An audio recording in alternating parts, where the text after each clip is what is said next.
The new coronavirus is officially a pandemic, steadily spreading around the world. COVID-19 infections have now been confirmed in more than 100 countries and regions. In places like Italy and Iran, infection rates have been rising dramatically every day. But as the pandemic widens, China seems to be getting its own outbreak under control. New infections have dropped significantly, and for days, China has reported 0 new cases outside Hubei province, the epicenter of the outbreak. There have only been a handful of imported cases that officials say were people infected outside the country's borders. So how did China succeed in containing the virus? China has taken one of the most ancient strategies for infectious disease control and rolled out probably the most ambitious and I would say agile and aggressive disease containment effort in history. Bruce Aylward led the team of experts from the World Health Organization that visited China to observe its response to the outbreak. He pointed out some key measures China took that gave it an advantage in the virus fight. One is simply China's misfortune of being the place the coronavirus crisis started.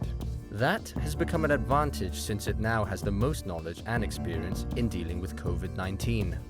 The first infections were reported in December 2019 in Wuhan, the capital of the central province of Hubei. Many of the first patients had visited this seafood and live animal market, which is believed to be where the virus started spreading. Local authorities have been criticized by Chinese citizens and the central government for not acting quickly enough, and even punishing doctors who first tried to sound the alarm. But once reports of the virus and its spread made headlines, Chinese President Xi Jinping ordered resolute efforts to contain the virus. The government immediately took drastic measures. On January 23rd, Wuhan, a city of more than 11 million people, went into complete lockdown. All public transportation stopped. Only cars with special permits were allowed on the streets. People have been blocked from entering or leaving the city by air, rail, or road. Those in the city have been ordered to stay at home. Limiting human interaction has reduced the risk of transmitting the virus, which spreads through moisture droplets, most often expelled when people cough or sneeze. Eventually, 15 other cities in Hubei imposed similar measures, locking down and restricting the movements of more than 60 million people. Fighting the virus became a national priority. China reallocated a huge chunk of its healthcare system to respond to the coronavirus outbreak. More than 20,000 medical workers from across the country flew into Wuhan and other parts of Hubei province to help treat patients. The government built new facilities specifically for patients with COVID-19. The move addressed the shortage of beds in existing hospitals and kept coronavirus patients isolated. China also took steps to ensure that patients with other illnesses would still get the medicine they needed while under lockdown. Authorities increased prescriptions to 3 months instead of the usual 1-month course. They also allowed prescriptions to be processed online and through the WeChat app, rather than in person. Healthcare providers also set up a system to deliver medication to people. China also made testing and treatment of COVID-19 free of charge. Though many hospitals were flooded with people reporting symptoms such as fever and difficulty breathing, the government covered the cost of testing, even if the results were negative.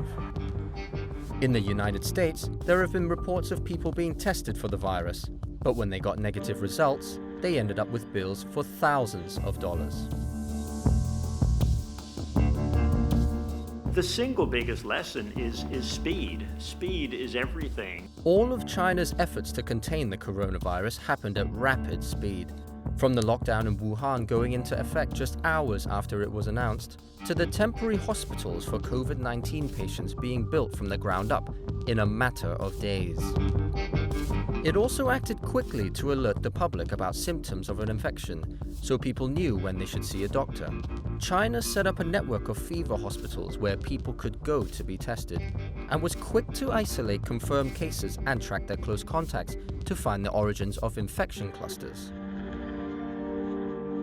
So, as some Western countries now debate their next steps in the pandemic, Today I am officially declaring a national emergency. global health experts say China's example shows us why time is of the essence. Because every day we stop to think about this disease and make decisions, should we do it or we not, this virus will take advantage and almost double the number of cases.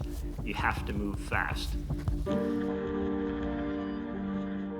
There's no doubt China's measures have taken a toll on its economy and its people. Factories have been shut for weeks. Restaurants have been closed. Shopping malls are practically empty.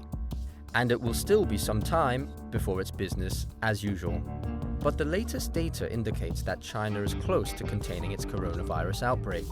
Chinese state media calls Wuhan a decisive place in the country's battle against COVID-19. However, Aylward says when the lockdown is eventually lifted and life starts to return to normal, China will still need to tread with caution. The Chinese forced the tail of this outbreak down. It could come back up again as people start to move again. The shops start to open, the restaurants open, schools open. It's a risk, and that risk is being managed very carefully.